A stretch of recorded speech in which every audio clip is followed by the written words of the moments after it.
اللہ الرحمن الرحیم۔ عزیز طلبہ السلام علیکم۔ آج کے سبق میں ہم 9th کلاس کی اردو کے حصہ نظم سے شاہ عبداللطیف بٹائی اور شیخ ایاز کا تعارف پڑھنے جا رہے ہیں۔ عزیز طلبہ تو آئیے آج کے سبق کا آغاز کرتے ہیں۔ عزیز طلبہ، شاہ عبداللطیف بٹائی 1689 میں پیدا ہوئے اور 1752 میں ان کا انتقال ہو گیا۔ ان کی جو پیدائش ہے وہ 1689 ہے اور ان کی جو وفات ہے وہ 1752 ہے۔ عزیز طلبہ، شاہ عبداللطیف بٹائی کا شمار سندھ کی بزرگ ترین شخصیات میں ہوتا ہے۔ شاہ عبداللطیف جو بٹائی ہیں یہ سندھ کے جو ہے وہ بزرگ آدمی تھے، نیک پارسا آدمی تھے۔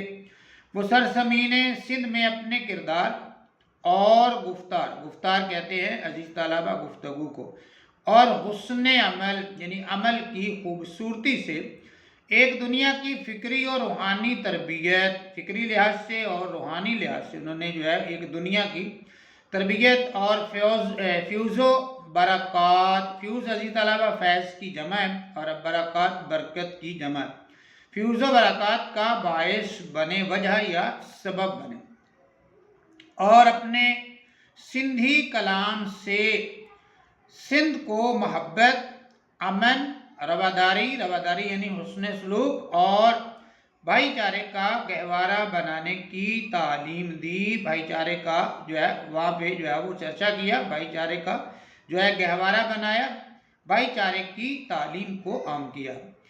آپ کا آباد کردہ ریت کا ٹیلہ بھٹ دنیا بھر میں بھٹ شاہ کے نام سے مشہور ہوا۔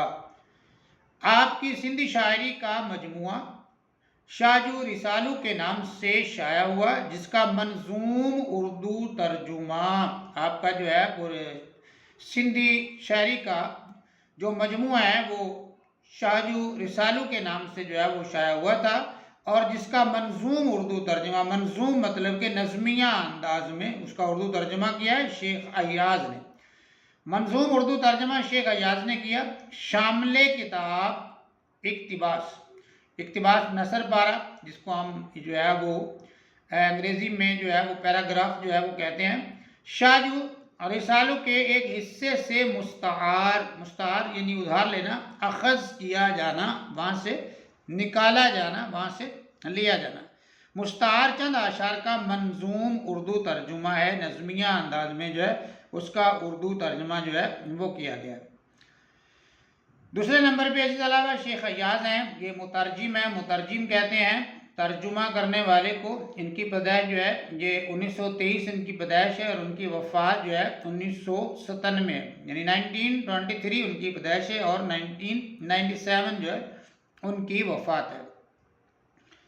عزیز طلبہ، شیخ ایاز جن کا پورا نام شیخ مبارک علی ہے، ان کا پورا نام جو شیخ ایاز کا پورا نام شیخ مبارک علی ہے، کی جائے ولادت، پیدا ہونے کی جو جگہ ہے، صوبہ سندھ کا شہر شکارپور ہے۔ یعنی شیخ ایاز جن کا پورا نام شیخ مبارک علی ہے، کی جائے ولادت، پیدا ہونے کی جگہ سندھ کا جو صوبہ ہے اس کا شہر جو شکارپور ہے صوبہ سندھ کا، وہاں یہ پیدا ہوئے تھے۔ آپ کے والد گرامی کا نام شیخ غلام حسین تھا، ان کے والد کا نام شیخ غلام حسین تھا، جنہیں سندھی، فارسی اور اردو زبانوں کے ساتھ بڑا لگاؤ، تو یہ زبانوں سے جو ہے وہ بڑی محبت کرنے والے آدمی تھے۔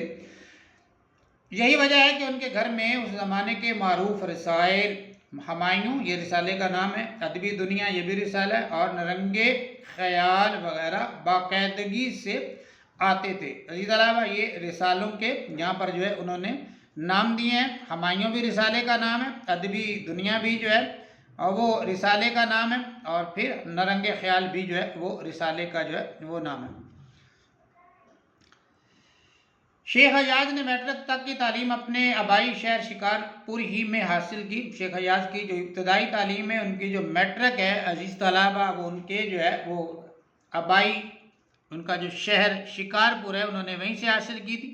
اس کے بعد وہ اعلیٰ تعلیم حاصل کرنے کے لیے کراچی چلے گئے تھے. اعلیٰ تعلیم کے لیے انہیں کراچی جانا پڑا، لیکن ناسازگار حالات کی وجہ سے، حالات کی خرابی کی وجہ سے، حالات کا اچھا نہ ہونے کی وجہ سے اعلیٰ تعلیم حاصل نہ کر سکے اور شکارپور لوٹ آئے. مگر حالات سازگار ہوتے ہی، جب حالات ان کے اچھے ہوئے، حالات جو ہے وہ سازگار ہوئے، از سر نو حصول تعلیم کا ناتا جوڑا، ان کا ناتا جوڑا، تعلق جوڑا، یعنی کہ نئے سرے سے انہوں نے تعلیم کے ساتھ اپنا سلسلہ جو ہے وہ استوار کیا اور کراچی سے BA اور LLB کی ڈگریاں حاصل کیں. پہلے تو وہ واپس آ گئے تھے، حالات اچھے نہیں تھے، لیکن جب عزیز طلباء ان کے حالات اچھے ہوئے تو انہوں نے پھر سے نئے سرے سے جو ہے وہ تعلیم سے اپنا ناتا، اپنا رشتہ جو ہے وہ قائم کیا، جوڑا، اور وہاں سے پھر کراچی جا کر LLB کیا اور BA وہاں سے جو ہے وہ کر لیا اور کراچی ہی میں پریکٹس شروع کر دی. یعنی کہ وکالت کی، یہ LLB